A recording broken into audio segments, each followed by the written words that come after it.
Hey everybody, it's Jeff. I have an exclusive interview with Mr. Greg Cohen of Legend Auctions today. Absolute pleasure to have you, Greg. I know we've had the opportunity to work together on at least a couple coins that I have sold through Legend and have had a great experience.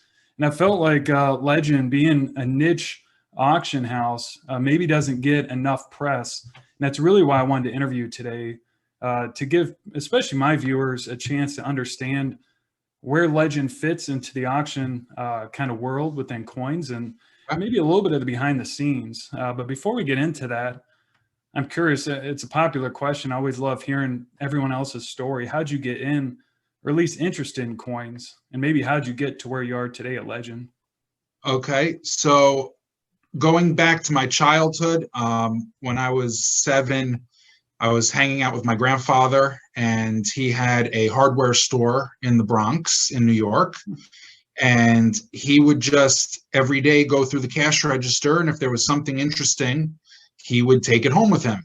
Um, at one point, he had 4 black trash bags filled of bicentennial quarters because he thought one day they would be worth something.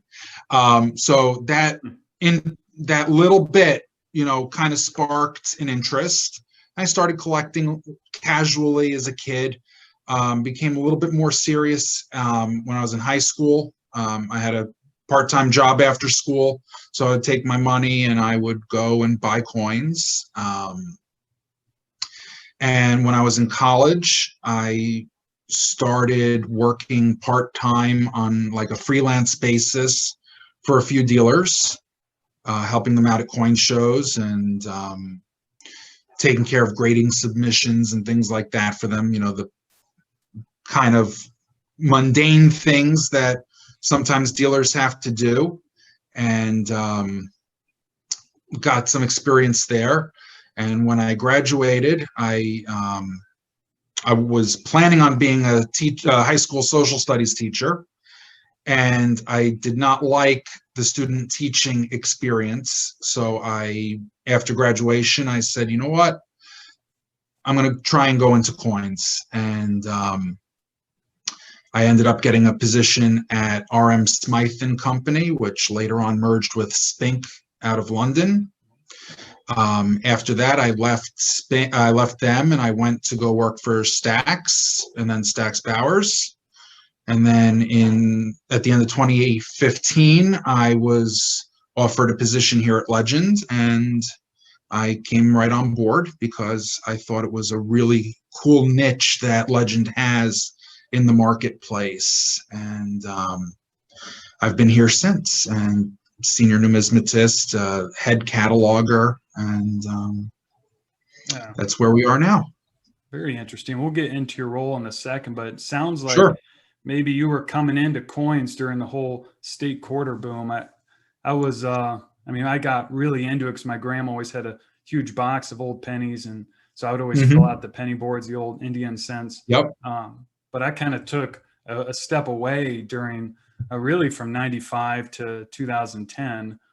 And I'm curious if you were in the market during that time, because I mean, prices rallied, I feel like, at least during a portion of those years. How is that different then versus today, maybe? Okay. So there was a very serious lull in the late 90s. You'd have collections like Eliasberg came out and it caused a sensation. You had Harry Bass, John J. Pittman, those collections came out. But it wasn't really until after 9/11 that tangible assets as an investment class kind of became more and more sought after. And we had a pretty long run from about 2003 until 2008, right when the stock market crashed in '08. We had a pretty strong run for coins. Part of that, yes, was driven by collectors starting out with the statehood quarters and Sacagawea dollars, and some people then became more enamored and became more advanced and said, all right, I'm going to collect something else. But the whole uncertainty aspect of things also post 9/11 brought people in looking at taking money out of paper assets and having some gold, having some silver in case you needed to up and leave, because of an emergency situation. There's that protection feeling of having a few ounces of gold somewhere that you can take with you. After a minor blip, and it was a pretty minor blip, after the stock market crashed in 2008 and the ensuing recession, again, hard asset buyers came back. Gold broke through $1,000, $1,200 an ounce, making a run at one point for $1,800 after all the stimulus that was put in after the recession in 2008, 2009. So that brought another group of people in. And then that cycle kind of came and went. And in 2014, things kind of got softer. And again, in auction, if you have great coins, an amazing collection comes out, prices for individual things will kind of hide maybe a little bit of the overarching trend. And that kind of happened from 2014 to 2020. You'd have individual coins, individual auctions perform extremely well, but overall action was a little soft. COVID kind of changed a lot of that, and the market now is pretty strong. Part of that is there is all of that stimulus money coming out, and people have some disposable income that they might not have had before to play. The stock market's doing really well, and people are pulling money out of the stock market to buy coins. And the auctions right now are really the biggest game in town. If you want to buy coins, you can't go to coin shows. A lot of people don't have access to coin shops, to go into coin shops and try and buy coins. So auctions are providing a very centralized venue for people to buy. And that's why the auction prices are doing as well as they are. Yeah, that's really well said. I mean, I've noticed that just the demand for auctions, and especially name brand auction companies such as yourself, and Heritage and Great Collections. I even feel like I see people drifting away from eBay, at least on the more expensive coins. Yeah. But I am curious, and you guys have Regency Auction 45 that's live right now. So if you're watching this video before May 26th, you could still bid in that. And we'll talk about that in a second. But one thing I've not had the opportunity to attend, but I've always been interested in, is the PCGS members only show that's tied to your auctions. Can you maybe describe what it's like at those? Because I mean, those are essentially in-person coin shows, for lack of a better right. word. So the members only shows are not what you expect when you go to a major coin show. The major coin shows are huge events. You go to the ANA prior to COVID, and there would be 1,000 tables with thousands and thousands of people showing up. And you run the gamut at these big shows, from people selling world-class rarities like our sister company, Legend Numismatics, to guys who basically have boxes of coins set up, like you would find at a garage sale. Yeah. The members only shows are a much more intimate venue. There's 20 to 40 tables, depending on how big the venue is. And the dealers who set up there are going to be your biggest dealers in the country. They go because they have lots of coins that they need to have graded by PCGS. So they're there strictly to do business. And it's one of the few venues where you have the ability to sit down with Laura Sperber and say, what should I be buying? What should I be collecting? Whereas at a major show, there could be many different deals that these dealers are in the middle of that they wouldn't have the time to sit down and casually chat one-on-one. So that's the biggest difference. They're usually held they've been held in Las Vegas during COVID because it's the one city that's kind of been open for business like this. Normally, like the May auction would have normally been held in New Orleans, and a couple of the other ones circulate around the country as well.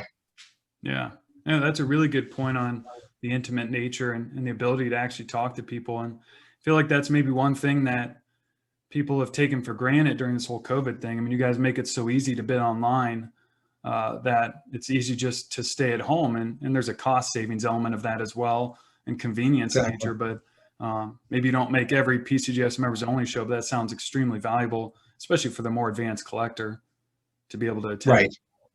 Right. And again, the collectors who attend are generally more serious collectors because you have to be a member of PCGS's collector club. You have to go ahead and whatever their membership fee is, there's various tiers, obviously, with different benefits, but you have to have taken that step to be able to attend the show. And that already suggests that you're a more advanced collector. Yeah, for sure. So I'm curious how you guys fit into the world. I mean, I feel like I've gotten to know, and I really like, as I mentioned earlier, how you guys approach the auctions, which is more of a selective group. I even think I read on your website that you don't have duplicates of the same coin and grade. So how would you define Legend Auctions compared to some of the other auction companies? So we are a boutique. Every coin that appears in our auctions has been vetted by myself and by Laura Sperber. We will not take a coin that is not numerically graded by PCGS or NGC. The vast majority of our coins are PCGS graded because of our relationship with the PCGS members show. We are, that's part of our arrangement. We will highlight PCGS graded coins. The majority of our coins are CAC approved. We're trying to make sure that the quality coin that we sell is above average than what you would normally typically see either at an auction or on the bourse floor, because we want you to be happy when you get that coin, especially now where it is more difficult to go and see the coins in person. So by vetting the coins ahead of time, that they are meeting our in-house sort of standard. By being a boutique, we don't offer duplicates of the same coin in each auction. And again, that's because if you have two coins in the same grade that have the same look, you're diluting the sale for your consignor, and we want our consignor just to come back and be happy, because without them, we don't have the auction, we don't have the coins for our auction. Where we will duplicate is if a collection has duplicates. We will, if it's part of a collection, we'll put them in together. Or if you've got a Morgan dollar and MS60, an 1880s Morgan dollar and MS68, we'll have one that's blast white and one that's toned because it's two different segments, two different types of collectors. And the same thing with toned dollars. If you're buying toned dollars, everybody has different taste. So we'll have a variety of toned Morgan dollars. But if you were to have a collection of Walking Liberty half dollars and they were all in MS65, we would not take more MS65 graded Walking Liberty half dollars because they would conflict with your collection. Yeah. Our sales are also limited in size. You go to the other auctions and there might be 7 or 8 sessions with 500, 800, 1,000 coins each that you have to sit through and sift through to find the couple of coins that interest you. Our sales are limited to around 500 coins. This Regency 45 is a little bit bigger. It's 684 lots, but we broke it up into 2 days. So you don't have to sit through, especially now that you're online, who wants to really sit through sitting in front of the computer for that many hours? We broke it into 2 sessions, and you can, there's a break in between. Yeah. That's one thing I really like about how you guys, not only, you're right, it's not too many coins to get through, but even then on each coin, one thing I'm really impressed with is you guys write a detailed description, really sitting down, looking at that coin and describing it for the potential bidder as what it would look like in hand. Of course, you have really good quality pictures as well. And also you have really interesting estimates. I love the estimates because, I mean, that's really what intrigues me the most is how these prices are driven and formed. And like, I guess, do you help with the estimates? How do you form? Is it based on past sales? And where do you guys get that stuff from? So there's a general formula. Basically what we do is we look at previous auctions, we look at previous auction records, we look at the price guide values. If there are no previous records, if there's a lack of information, we will try and find comparable dates with comparable populations and figure it from there. That actually is what takes the longest time sometimes in writing the descriptions, is formulating the estimates. Yeah. But with US coins in general, because there's so many auction prices out there and so many different price guides, whether it's Gray Sheet, the CAC Collector's Price Guide, Coin World Trends, PCGS Price Guide. There's so many different pricing resources out there that our estimate that, most coins will generally fall within a range, and you can formulate an estimation from that. Our estimates are hammer price estimates. So when you look at them and we say a coin is, we estimate a coin at 1,500, that means we think the hammer price is going to be 1,500. To that, we would then add the 17.5% buyer's premium. Obviously, it's really easy to bid, and there's so many different coins out there. I mean, one thing I've noticed with my own collection is I think a lot of collectors start this way. You just buy a little bit of everything, and then you realize, holy smokes, I have too much, and you start to refine it into what you actually like.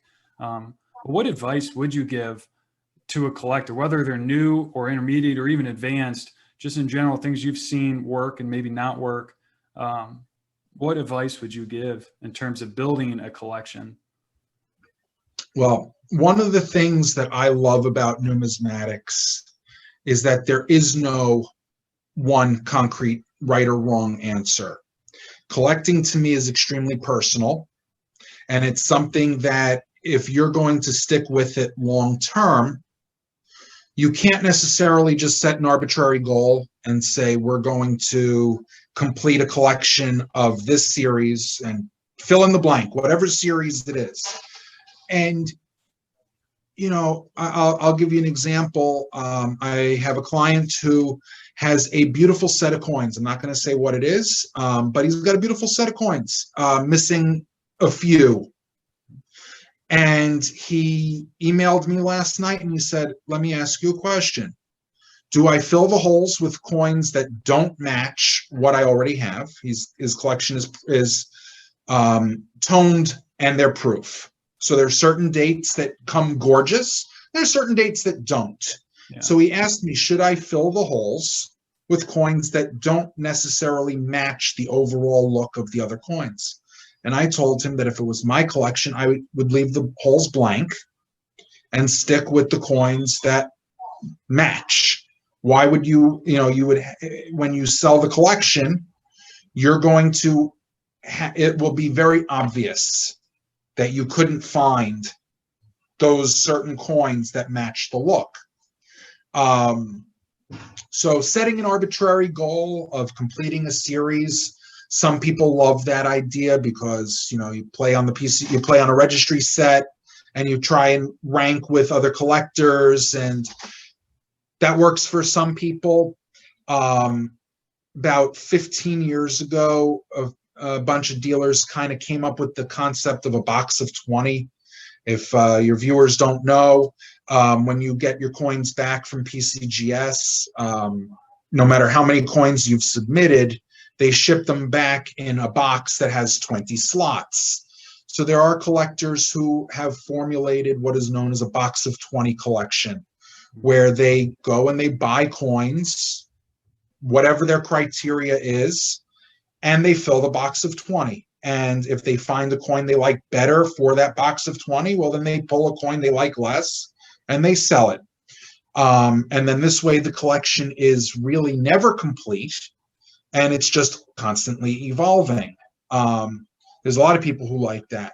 Yeah, actually, that's exactly what I do. I love that. Okay. It's right. A box of 20, and my goal is really, really nicely toned coins. And I don't have any particular series that it has to be. And I've noticed that you're continually net improving your collection because there's always coins that maybe you don't love. And that helps when you sell it, raise funds to continue to buy coins that you do love. And you're right, it's never finished. So you're always kind of in the search. And another thing that really benefits me, at least, and I'm curious your opinion, is it really slows you down too. Because when you think about the span of your collecting career, it might be 10 years, it might be 40. And if all your job is to buy 20 really nice coins, suddenly you're a little more picky about things. Because when it comes to filling a hole, I've noticed, especially in this online world, it's unless you're going for a super rare series, it's kind of easy just to fill the hole. There's a coin out there, but I like being a little more picky and selective.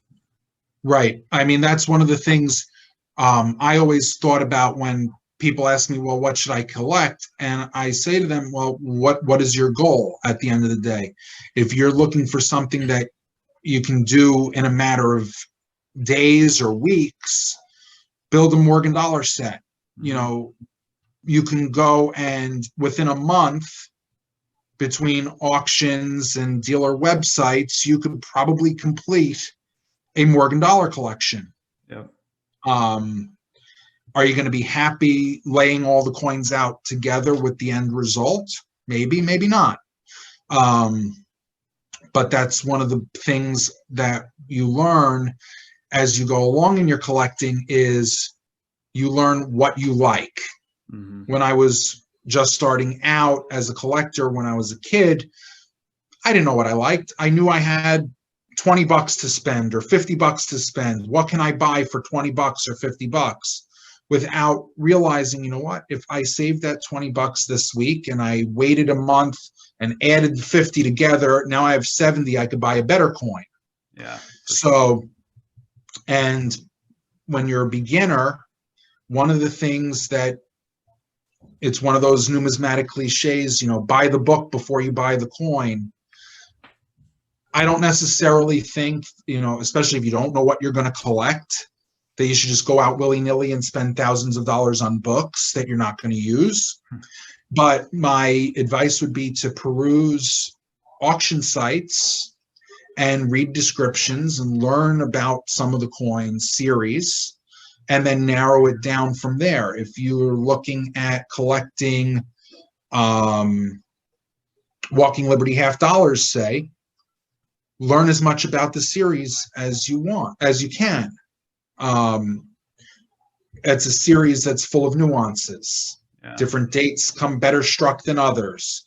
A well-struck example of one date is going to look like a weakly struck example of another date. It's just the nuances of the series. And it's the same, and all series have those nuances. So as a beginner, I would kind of recommend trying to narrow down your series and then learn about the series. And one of the great things you can do is build a typeset. You know, Laura Sperber always recommends people, if they don't know what to do, build a typeset, because you can do your own, you can kind of create your oin parameters. And PCGS has multiple registries for typesets. So you can do a basic typeset, you can do a more advanced typeset, you could do a 20th century, a 19th century, and a typeset with gold, a typeset without gold. It'll, depending on what your budgetary constraints are. There's something for everybody there. And again, we're just talking right now because of Legend Auctions, we only handle US coins, but there's a whole world of numismatics out there from 3,000 years ago up till the current time, from hundreds and hundreds of different countries, that there's so much out there that it can be very personal. Yeah, that's a really good point. I love the idea of really perusing the websites and see what really gets you excited, whether that be the look of the coin or the history of the coin. And I really appreciate your time. We can start to wrap it up. I know Regency Auction 45, for any of the viewers that want to go, it's legendauctions.com, and I'll have all the information in the description below. And those auctions will happen on May 26th and 27th at 4:30 p.m. Pacific, right? Is that? I believe it's 4 o'clock Pacific this time. Okay. Yeah. Absolutely. Yeah. 7 o'clock Eastern for those in the Eastern time zone.